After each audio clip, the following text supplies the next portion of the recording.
그들은 다시 그를 위해 박수를 쳤다. 나는 커피 머신에서 세 자리 떨어진 곳에 앉아 이미 화요일부터 완벽했던 파워포인트 슬라이드의 서식을 수정하는 척하며 분기 실적 발표를 반쯤 듣고 있었다. 김 대리에게 박수 한번 줍시다. 우리 팀장님이 마치 노벨상 수상자라도 발표하는 것처럼 말했다. 사실 김 대리의 주된 기술은 이메일을 전달하고 월세라도 내는 것처럼 시너지라는 단어를 사용하는 것뿐인데 말이다. 김 대리가 한올 물류건을 성사시키고 KPI를 초과 달성했습니다. 정말 대단해요. 모두가 환호했다. 마치 우리 모두가 지난 2주 동안 휴게실에서 API가 도대체 뭐냐고 물으며 불안에 떨던 그의 모습을 보지 못한 것처럼. 그리고 나는 한울 프로젝트의 전체 아키텍처를 구축했다. 신입 개발자들을 교육했고 배포 중간에 시스템이 계속 다운될 때마다 운영 스케줄러를 다시 짜느라 새벽 2시까지 뜬 눈으로 밤을 새웠다. 김 대리는 한 번 실수로 테스트 환경을 실제 서비스에 적용해버렸는데도 어찌된 일인지 보너스와 승진을 거머쥐었다.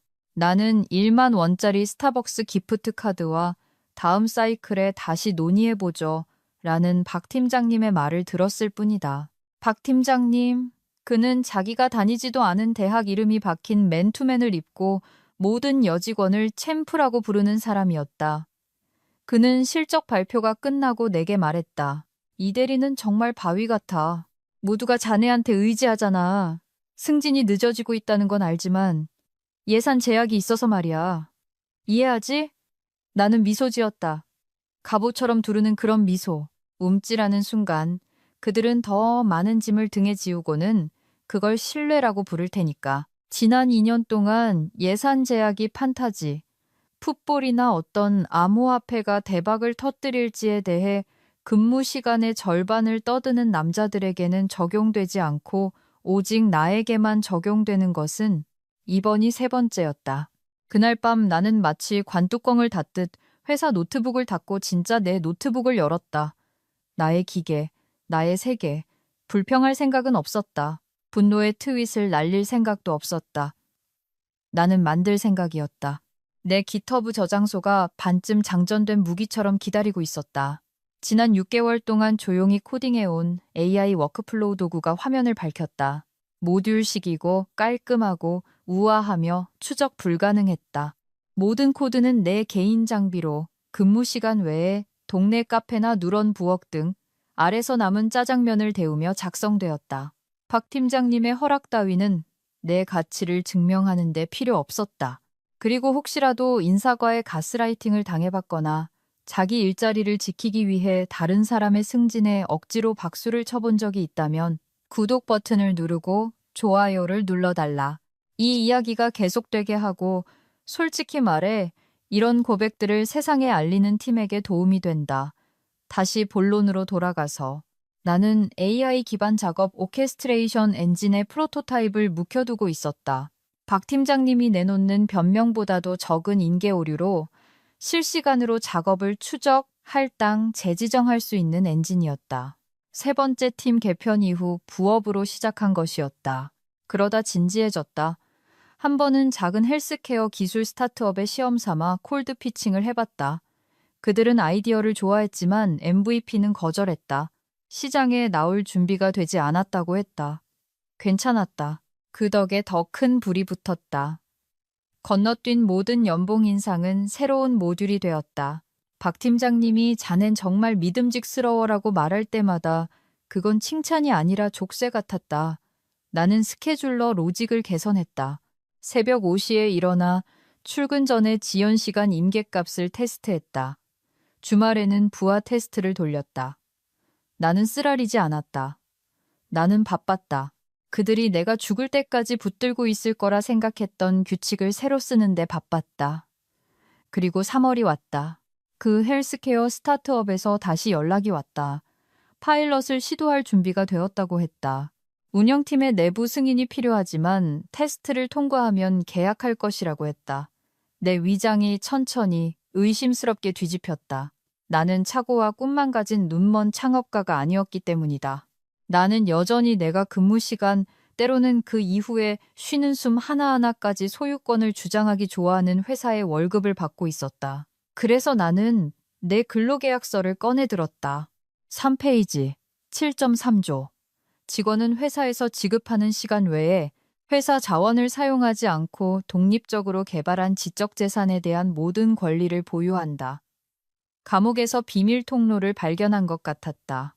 나는 그 페이지를 인쇄하고 형광펜으로 칠하고 무시당한 모든 연봉 인상 요구서, 모든 감사 이메일, 모든 3분기에 다시 얘기하죠. 가 담긴 빨간 폴더에 끼워 넣었다. 뭔가 필요하게 될 것 같은 예감이 들었기 때문이다. 그들은 내가 사이드 프로젝트를 하고 있다는 것을 몰랐다. 내가 조용히 출구 전략을 세우고 있었다는 것을 몰랐다. 하지만 곧 알게 될 것이었다. 비결은 당신의 야망을 번아웃처럼 보이게 하는 것이다. 나는 정확히 6시에 퇴근하기 시작했다. 다른 사람의 스파게티 코드를 고치기 위해 늦게까지 남는 일은 더 이상 없었다. 박 팀장님이 마지막 질문 하나만 더 있다며 밤 10시 반에 보내는 슬랙 메시지에 답하는 일도 없었다. 나는 의도적으로 지루한 사람이 되었다. 더 이상 스프린트 회고를 주도하겠다고 자원하지 않았다. 데모 전에 급하게 수정하는 일도 없었다. 이 대리, 요즘 피곤한가 봐. 그들이 속삭였다. 예전엔 정말 헌신적이었는데, 물론 그렇게 보였을 것이다. 하지만 내가 그들에게 주지 않기 시작한 매 시간은 나 자신에게 주어졌다. 밤은 신성한 시간이 되었다. 나는 마치 경계선이라도 긋는 것처럼 라벤더 향초를 켰다. 휴대폰은 뒤집어 놓고 회사 노트북은 미납된 치과 청구서 더미 아래에 처박아 두었다. 나는 내 진짜 기계, 키 절반이 닳아 없어진 내 프랑켄슈타인 노트북을 켜고 참새 스파로라고 이름 붙인 프로젝트를 열었다. 참새는 날렵했다. 참새는 박 팀장님의 분기 목표 따위는 신경 쓰지 않았다. 참새는 직원들에게 감사하는 법을 잊어버린 회사를 돕기 위해 설계되지 않았다. 참새는 실시간으로 작업 흐름을 감시하고 병목 현상이 장애가 되기 전에 경고했으며 과거 성과와 수용 능력에 따라 과제를 재지정했다. 기본적으로 참새는 박 팀장님의 일을 했지만 그의 깨지기 쉬운 자존심과 값싼 향수는 없었다. 나는 모든 것을 해외에 있는 개인 서버에 호스팅했다. 편집증적일 수도 있지만 나는 우리 법무팀이 단지 회사 노트북에 폰트팩을 설치했다는 이유로 누군가의 오픈소스 작업을 소급해서 소유권을 주장하려 드는 것을 본 적이 있었다. 나는 아니었다. 나는 심지어 사무실 네트워크에서는 개인 이메일조차 확인하지 않았다. 진전은 더뎠지만 젠장, 그건 온전히 내 것이었다. 아주 작은 버그 하나를 고칠 때마다 그들이 내 주위에 쌓아 올린 벽에서 벽돌 하나를 훔치는 기분이었다. 12월까지 나는 작동하는 프로토타입을 만들었다. 1월에는 파일럿 준비 버전을 완성했다. 그리고 차가운 이메일이 왔다. 안녕하세요, 이 대리님. 작년에 운영 엔진 테스트하실 때 잠시 얘기 나눴던 것 기억하실지 모르겠습니다. 저희가 새로운 백엔드 시스템을 출시하는데 소규모 베타 테스트에 참여하실 의향이 있으신지 궁금합니다. 공식적인 건 아니고 그냥 2주간의 테스트입니다. 잘 되면 라이선싱에 대해 논의하죠. 최고 기술 책임자, 한울 헬스테크, 레이먼드 드림. 나는 그 이메일을 15분 동안 꼼짝 않고 쳐다봤다. 울어야 할지 소리쳐야 할지 알 수 없었다. 대신 나는 그에게 깔끔한 빌드 파일과 상세한 온보딩 문서를 보냈다. 2시간 후 그가 답장했다. 정말 멋지네요. 이번 주에 온보딩 하겠습니다. 아무에게도 말하지 마세요. 하지만 전 당신을 응원합니다. 나는 아무에게도 말하지 않았다. 인사팀에도 가장 친한 동료에게도 심지어 내 여동생에게도. 왜냐하면 나는 이것을 알고 있었기 때문이다. 박 팀장님 같은 사람들이 당신에게 더 나은 무언가가 있다고 생각하는 순간 그들은 그것을 자기 것으로 만들 방법을 찾아낼 것이다.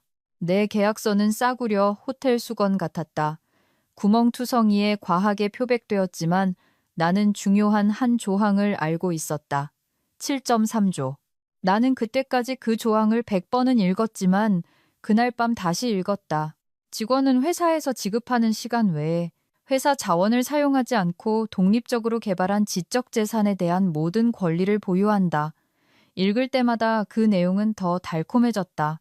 나는 그 페이지 한 장만 인쇄해서 그 조항을 노란색으로 강조하고 마지막 문장을 빨간색으로 밑줄 그었다.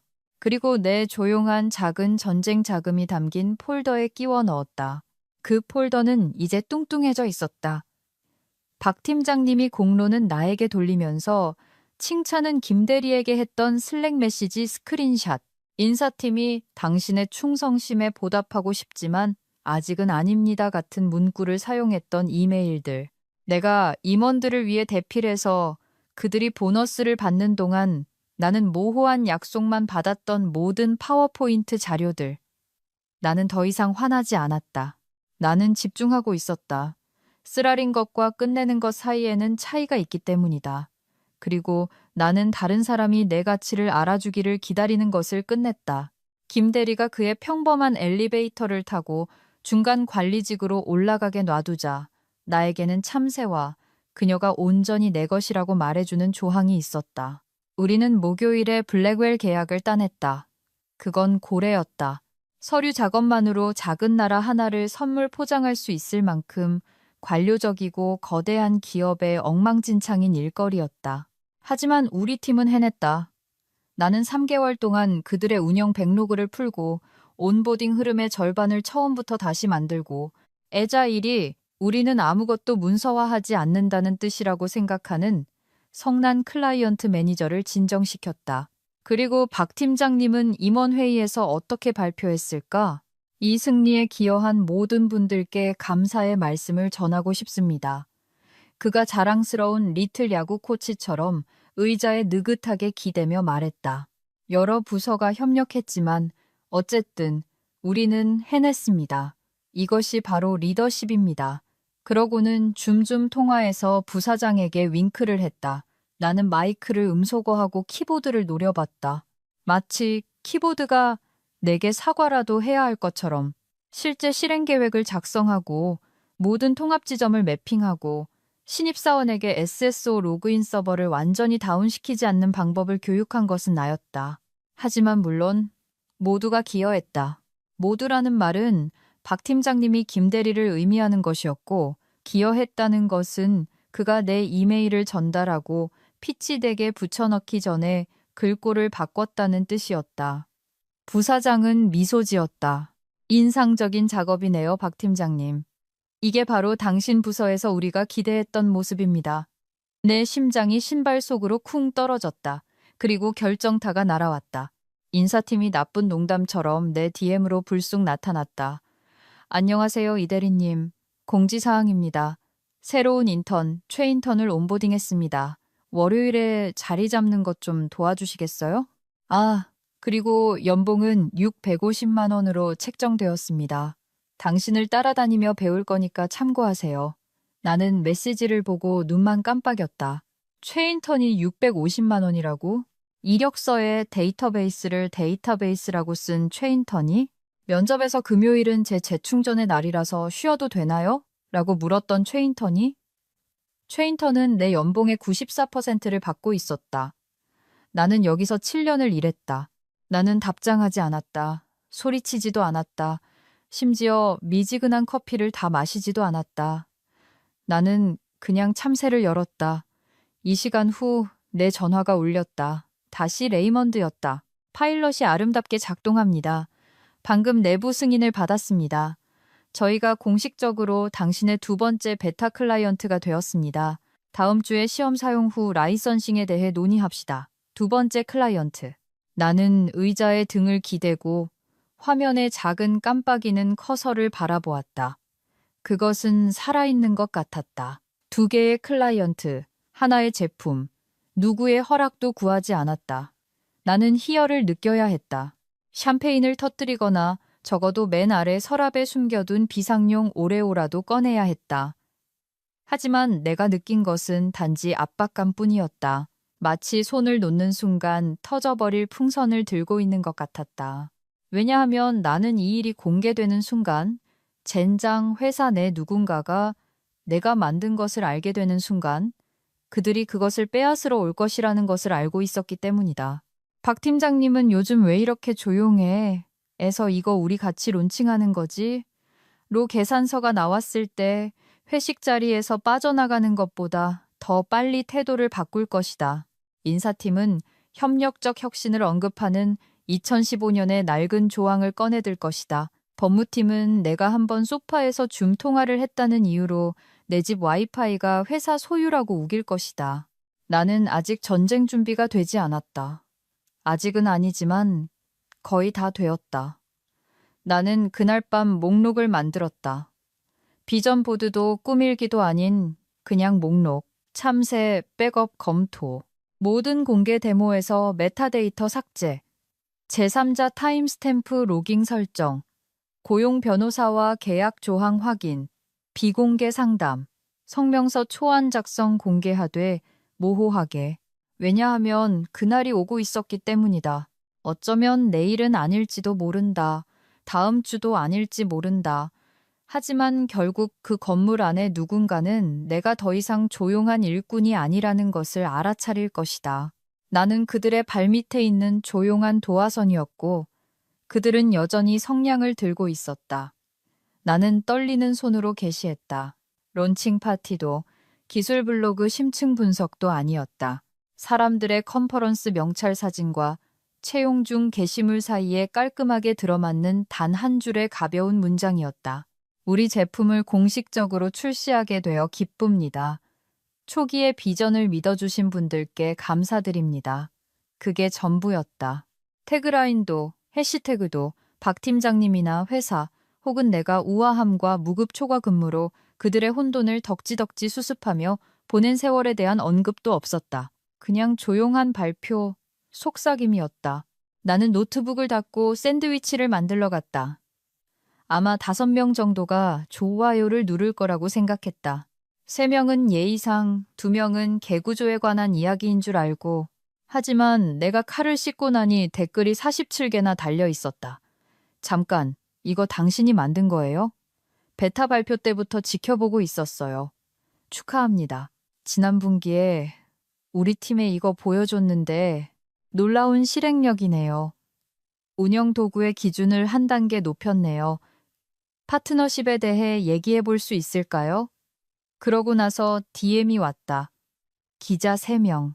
한 명은 내가 구독은 하지만 답장을 받을 거라고는 상상도 못했던 SAH 뉴스레터에서, 한 명은 내 콜드 이메일을 무시했던 스타트업 팟캐스트에서, 그리고 한 명은 링크드인 게시물 봤습니다. 그동안 바쁘셨나 보네요로 시작하는 중급 기술 기자로부터 내 휴대폰이 죽어가는 믹서기처럼 윙윙거리기 시작했다. 6번째 울림은 낯선 사람이 아니었다. 박 팀장님이었다. 박 팀장, 얘기 좀 합시다. 긴급. 5분 후, 박 팀장, 방금 자네 포스트 봤어. 이건 리더십과 상의했어야지. 이어서 박 팀장, 지금 전화해. 변화는 즉각적이었다. 마치 잔잔한 호수가 폭풍 전선 아래 검게 변하는 것 같았다. 나는 받지 않았다. 메시지 창을 열어보지도 않았다. 그냥 휴대폰을 무음으로 바꾸고 다시 앉았다. 전자레인지 시계는 오후 2시 43분을 가리키고 있었다. 2시 49분까지 내 메일함에는 8개월 전 피칭했다가 소식이 없던 VC 회사로부터 메시지가 와 있었다. 파트너인 제롬이 썼다. 제품 출시 받습니다. 인상적인 반응이네요. 오늘 통화 가능할까요? 15분. 나는 아직 내 클라이언트를 발표하지도 않았고 데모를 보여주지도 않았다. 하지만 아이디어는 세상에 나왔고 그것만으로도 충분했다. 링크드인은 단순한 플랫폼이 아니었다. 그것은 조명탄이었다. 그리고 나는 방금 하늘을 밝혔다. 나는 박 팀장님의 메시지를 다시 열었다. 이번에는 천천히 읽었다. 얘기 좀 합시다. 이건 리더십과 상의했어야지. 지금 전화해. 정말 뻔뻔했다. 마치 내가 회사 스테이플러를 빌려서 경쟁 사무실을 차린 것처럼, 마치 그가 무시했던 모든 연봉 인상 요구와 그의 결과물을 구하기 위해 내가 저녁 식사 시간 이후까지 남아있던 모든 금요일 밤을 잊은 것처럼. 리더십이라니. 박 팀장님은 단체 채팅방에서도 길을 잃을 사람이었다. 그래도 나는 다음 수순이 어떻게 펼쳐질지 들리는 것 같았다. 법무팀은 조용히 내 시스템 접속 기록을 뒤지기 시작할 것이다.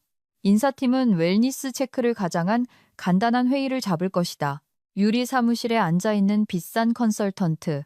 누군가가 2021년에 내가 보낸 자동화를 막연하게 언급한 슬랙 메시지를 근거로 IP 소유권 주장을 작성하려고 할 것이다. 그들은 거세게 나올 것이었다. 그래서 나는 작은 일을 했다. 참새를 2번째 외부 저장소에 백업했다. 서버 로그를 확인했고 내 컨설팅 제안서 문서에 새로운 조항 하나를 추가했다. 클라이언트는 이전 고용주로부터의 완전한 법적 분리를 확인해야 함. 이해 상충 없음. 왜냐하면 이것은 더 이상 사이드 프로젝트가 아니었기 때문이다. 이것은 생존이었다. 이것은 수년간 조용히 이용당한 후 내가 시끄러워지기로 선택한 것이었다. 그리고 박 팀장님의 빠르게 무너져가는 제국의 세련된 혼돈 속 어딘가에서 나는 폭풍이 이미 형성되고 있음을 알았다. 나는 젖게 될 사람이 아닐 뿐이었다. 그들은 내 일정에 회의를 잡지도 않았다. 회의 초대장도 시간 배정도 없었다. 단지 임원 비서로부터 온 이메일 한 통. 내일 오전 10시에 C 회의실로 와주시기 바랍니다. CEO 요청. 제목 없음, 첨부 파일 없음, 맥락 없음. 그것은 소환장처럼 읽혔다. 나는 그것을 10초 동안 쳐다보다가 차분하게 탭을 닫고 일어서서 다른 종류의 집중력으로 프린터로 걸어갔다. 빨간 폴더를 들고 갔다. 나는 그것을 만료된 보험 서류와 조카에게서 받은 빛바랜 밸런타인데이 카드 아래 파일, 캐비닛 깊숙이 묻어두었었다. 안에는 문자 그대로, 그리고 비유적인 영수증들이 있었다. 내 최초 고용계약서의 3페이지, 7.3조, 형광펜으로 칠하고 날짜가 적혀 있었다. 내 개인 기터브의 타임스탬프, 내 집 IP에서 매일 밤 체크인한 것을 보여주는 서버 로그, 초기 디자인 초안에 스크린샷, 각각 오후 6시 이후의 시간과 날짜가 워터마크로 찍혀 있었다.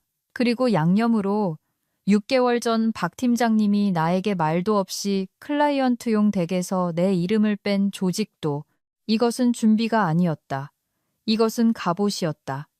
그날 아침 나는 차콜색 블레이저를 입었다. 장신구도 화장도 없이 머리는 뒤로 묶었다. 나는 추도사를 하거나 소송을 제기할 준비가 된 사람처럼 보였다. 9시 59분. 나는 C 회의실로 들어갔다. 그들은 이미 와 있었다. 박 팀장님은 상석에서 침착한 척 최선을 다하고 있었고 2명의 이사가 그를 양옆에 끼고 있었다. 내가 모르는 법무자문위원이 내 자리가 분명한 빈 의자 맞은편에 앉아 있었다. 이 대리, 박 팀장님이 가식적으로 아무렇지 않은 척 말했다. 와줘서 고맙네. 나는 아무 말도 하지 않았다. 그냥 앉아서 가방 지퍼를 열고 빨간 폴더를 내 바로 앞에 놓았다. 바빴나 보군. 그의 입가에서 미소가 경련처럼 실룩거렸다. 나는 표정을 중립적으로 유지했다. 어제 자네 발표 보고 놀랐어. 그가 말을 이었다. 마치 내가 불륜을 발표한 것처럼. 제품이 아니라 내부적으로 몇 가지 우려가 제기됐어. 주로 IP와 이해 상충에 관한 거지. 나는 기다렸다. 그때 그가 연기를 그만뒀다. 자네가 여기서 고용되어 있는 동안 만든 거잖아. 그의 눈이 가늘어졌다. 그건 우리 거야. 자네 코드. 우리 소유라고. 이 사람아, 이사 중 한 명, 나를 6개월 동안 김대리라고 불렀던 백발의 남자가 실제로 낄낄거렸다. 박 팀장님은 게임쇼 진행자가 생명줄을 던지듯 법무팀을 향해 돌아섰다. 그게 무슨 의미인지 설명해 주시죠. 슬림한 회색 정장에 시간당 청구되는 사람의 죽은 눈을 한 변호사가 폴더를 열고 기업 집행에 능숙한 낮은 목소리로 말하기 시작했다. 소유권 중복과 신혜성실 의무 같은 단어들이 연기처럼 테이블 위를 떠다녔다. 나는 그가 말을 마칠 때까지 기다렸다. 눈도 깜빡이지 않았다. 그러고 나서 말없이 나는 내 빨간 폴더를 테이블 건너편으로 밀어 3페이지를 펼쳤다. 7.3조. 형광펜으로 칠해지고 밑줄이 그어지고 타임스탬프가 찍히고 서명된. 그들의 변호사가 힐끗 내려다보고는 멈칫했다. 박 팀장님은 계속 말했다. 이봐, 우리가 처벌하려는 건 아니야, 이 대리. 하지만 이게 어떻게 보이는지 알잖아. 월급 받으면서 제품을 출시하다니 정확히 어떻게 보이는지 압니다. 내가 마침내 말했다. 내 목소리는 차분했지만 차갑지는 않았다. 그냥 끝났을 뿐. 그래서 제가 만든 모든 것은 근무 시간 외에 제 개인 장비로 개발 타임라인을 검증하기 위한 제3자 로깅을 통해 이루어졌습니다. 그들의 변호사는 여전히 읽고 있었다. 이제는 미간을 찌푸린 채 박 팀장님이 앞으로 몸을 기울였다. 이 대리, 제발. 자네가 정말로 당신이 서명했어요. 내가 조항을 가리키며 말했다. 당신네 인사팀이 이 계약서를 작성했고 당신 서명이 페이지 하단에 있습니다. 저는 회사 자원을 사용하지 않았고 기밀을 누설하지도 않았습니다. 저에게는 로그, 증인, 그리고 3개의 다른 데이터 센터에 있는 백업 서버가 있습니다. 변호사가 고개를 들었다. 박 팀장님이 아닌 나를 향해. 그리고 그날 아침 처음으로 나는 그것을 보았다. 의심. 박 팀장님의 미소가 흔들렸다. 변호사는 다음 페이지를 집어들었다.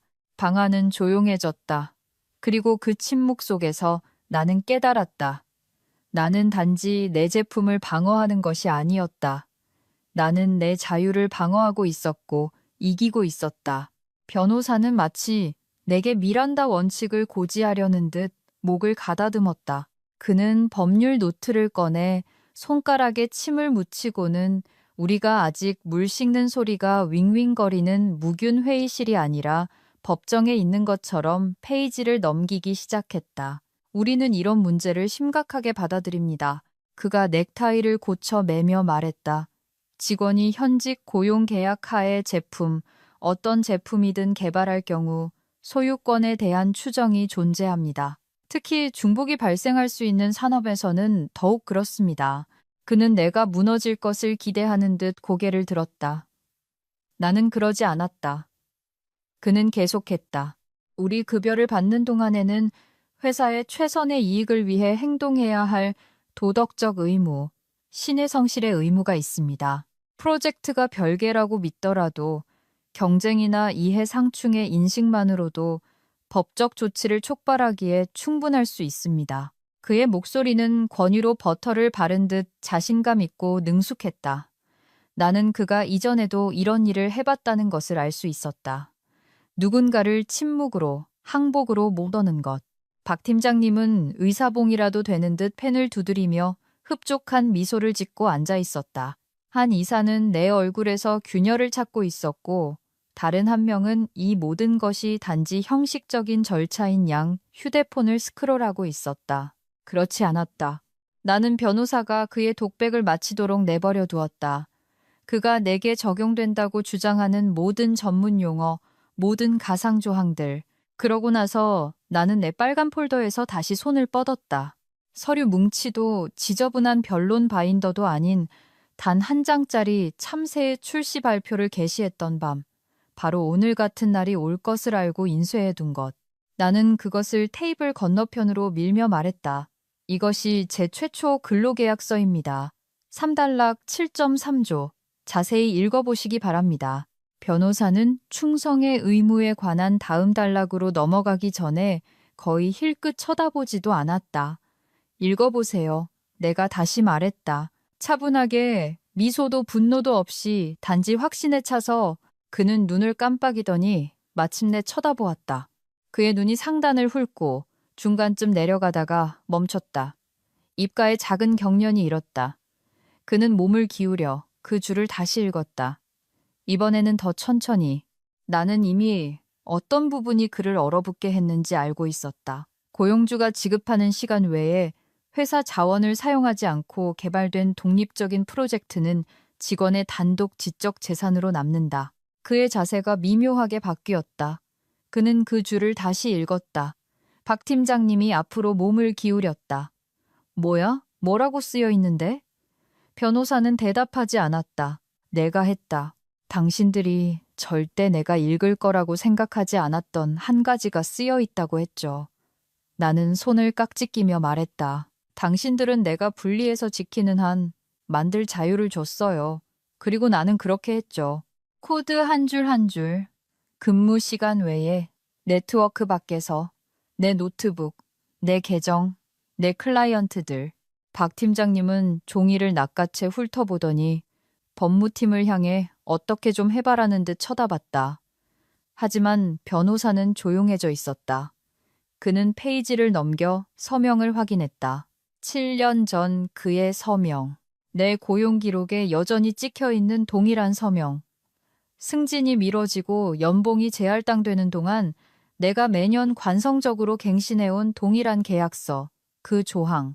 그들은 2년 전에 신입사원 계약서에서 그것을 삭제했지만 아무도 내 계약서를 업데이트하지 않았다. 왜냐하면 나는 그것을 읽을 만큼 중요하지 않다고 여겨졌기 때문이다. 나는 의자에 등을 기대고 앉았다. 손은 여전히 깍지 낀 채 차분했다. 아직 승리한 것은 아니었지만 면역이 생겼다. 아까 낄낄거렸던 이사는 더 이상 재미있어 하지 않았다. 박 팀장님은 마술쇼가 슬로우 모션으로 잘못되는 것을 지켜보는 사람처럼 보였다. 그리고 법무팀. 그는 폴더를 닫고 아무 말도 하지 않았다. 그 침묵, 그것이 스위치가 애플리풋 되는 순간이었다.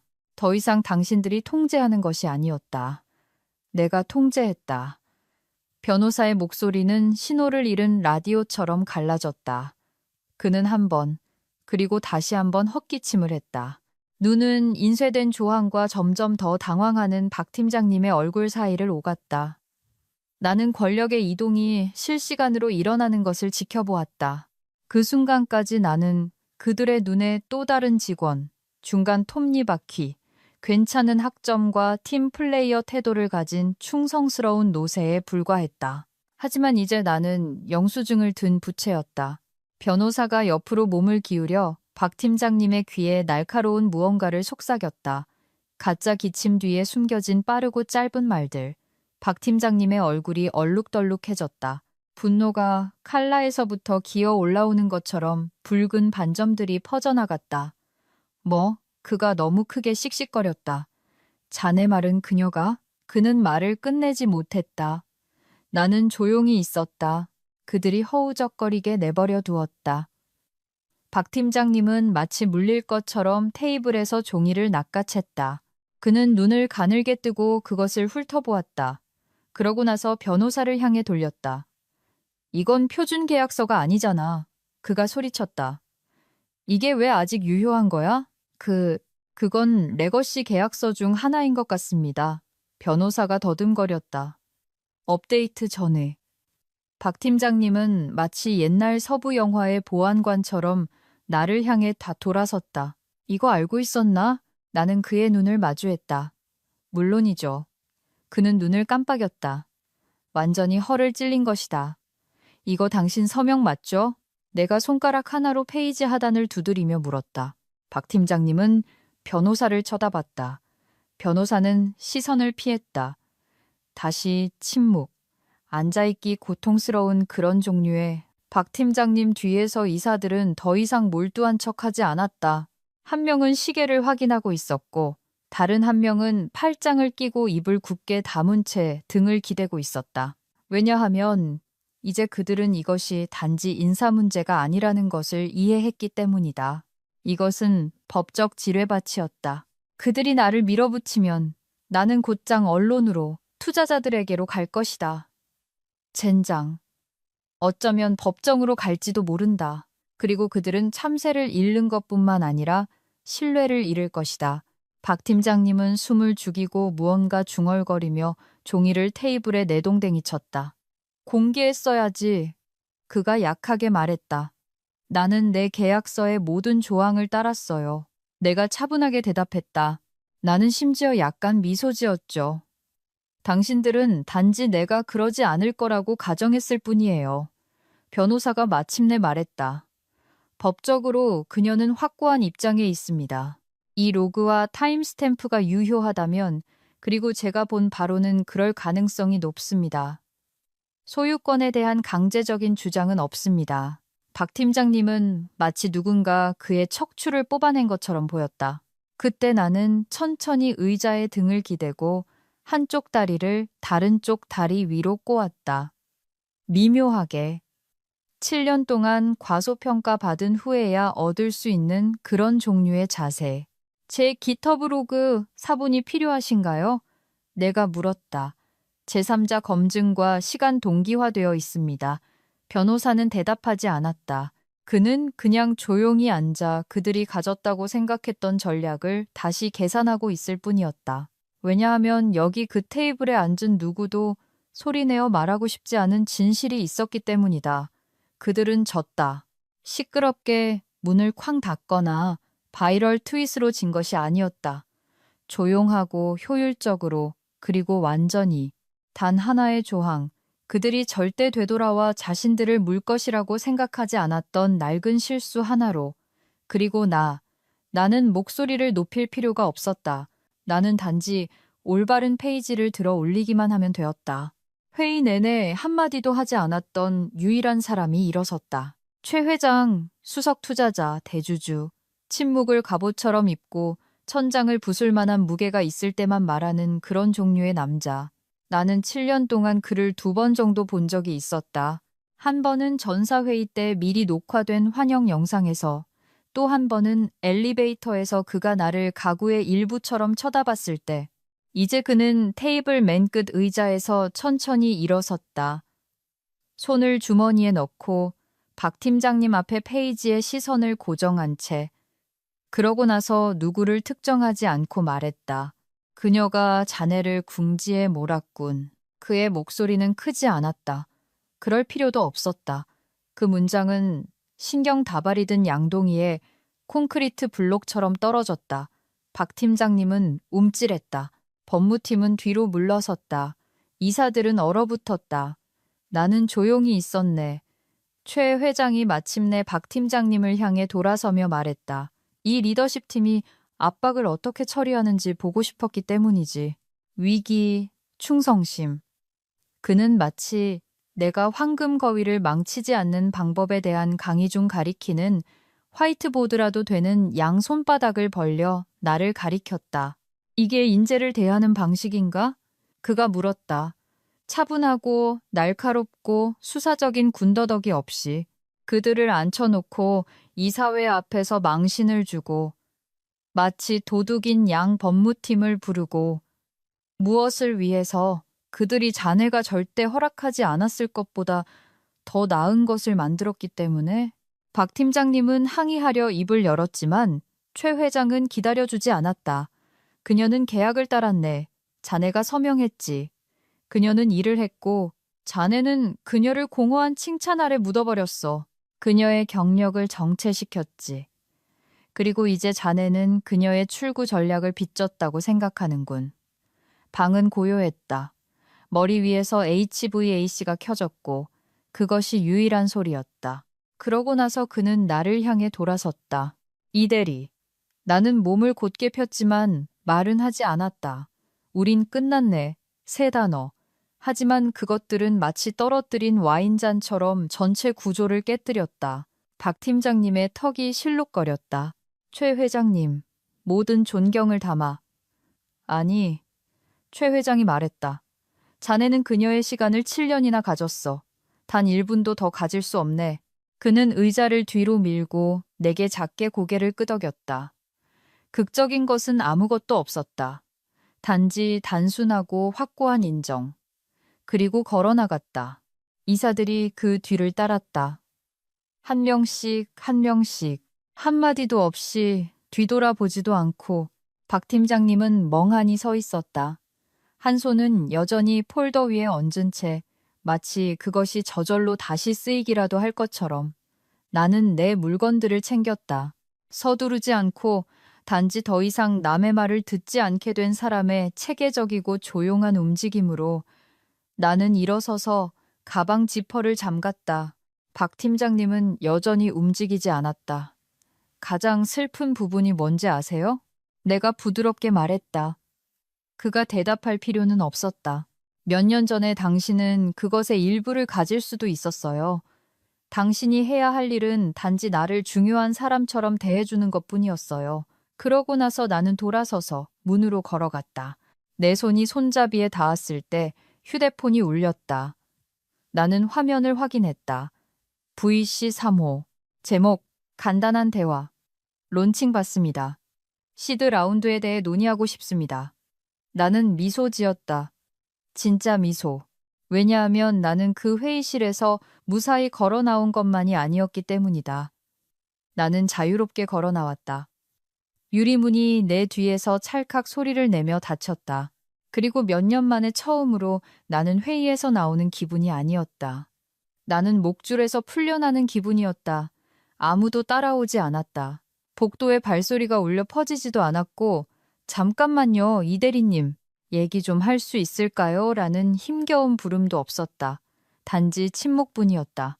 내가 승진, 연봉 인상, 또는 내가 이미 하고 있는 일과 일치하는 직함을 요청할 때마다 그들이 내게 주었던 것과 같은 종류의 침묵. 다만 이제는 그것이 그들의 침묵이었다. 나는 엘리베이터에 올라타 1층 버튼을 눌렀다. 마치 그것이 내게 평화를 빚지기라도 한 것처럼. 문이 닫히면서 나는 유리벽을 통해 회의실의 마지막 모습을 언뜻 보았다. 박 팀장님은 여전히 테이블에 몸을 웅크린 채 얼굴이 붉어지고 작아 보였고, 이제는 그보다 더 많은 힘을 가진 의자들에 둘러싸여 있었다. 작별 연설도 극적인 가운족 손가락도 없었다. 나는 그것이 필요 없었다. 나는 분노를 넘어섰고 복수를 넘어섰다. 나는 더 나은 무언가, 자유였다. 로비에 도착했을 때 휴대폰이 울렸다. 팀장 박 선배, 그 사람 지금 난리 났어요. 방금 인사팀에 당신이 자기를 속였다고 말했어요. 그들 지금 허둥대고 있어요. 나는 회전문 중간에 멈춰서서 키보드 위에서 엄지손가락을 맴돌았다. 그들이 질질 끌지 않으면 소송하지 않겠다고 전해주세요. 점 3개가 나타났다. 그러고 나서 박 선배, 전달한 걸로 간주하세요. 젠장. 그의 얼굴을 촬영할 수 있었으면 좋았을 텐데. 나는 다시 미소 지었다. 자만심이 아니라 단지 작고 아는 듯한 입가의 곡선. 그들은 여전히 이해하지 못했다. 나는 아무도 속이지 않았다. 그들이 규칙을 썼다. 나는 단지 그것을 실제로 읽은 유일한 사람이었을 뿐이다. 나는 가을 공기 속으로 걸어 나왔다. 상쾌하고 황금빛이며 진실처럼 날카로웠다. 그리고 계속 걸었다. 내가 고용한 사람을 훈련시킨 역할에서 밀려난 후 한 번 울었던 흡연자 벤치를 지나 박 팀장님이 또 지갑을 잊어버렸다고 해서 그의 아몬드 우유 라떼를 사주었던 커피 카트를 지나 정면에 크롬으로 새겨진 회사 이름이 새겨진 명판을 지나 여전히 그것이 무언가를 의미하는 척하고 있었다. 나는 다시 휴대폰을 꺼냈다. 받은 편지함 14개 미확인. 맨 위에는 제목이 없었고 다시는 소식을 들을 거라고 생각하지 못했던 VC 회사의 이름만 있었다. 나는 그것을 열었다. 이 대리님, 론칭 받습니다. 소문이 사실이네요. 얘기 좀 합시다. 우리는 오랫동안 당신 같은 사람을 찾고 있었습니다. 당신 같은 창업자는 드뭅니다. 그 아래에는 텀시트. 티저도 대화 초대도 아닌 텀시트. 애원도 설득도 없었다. 그들은 이미 알고 있었다. 나는 천천히 숨을 내쉬었다. 불꽃놀이도 샴페인도 없었다. 단지 마침내 관리받는 것이 아니라 있는 그대로 보여지는 것에 대한 명료함 뿐이었다. 진실은 이기기 위해 모든 것을 불태울 필요는 없었다는 것이다.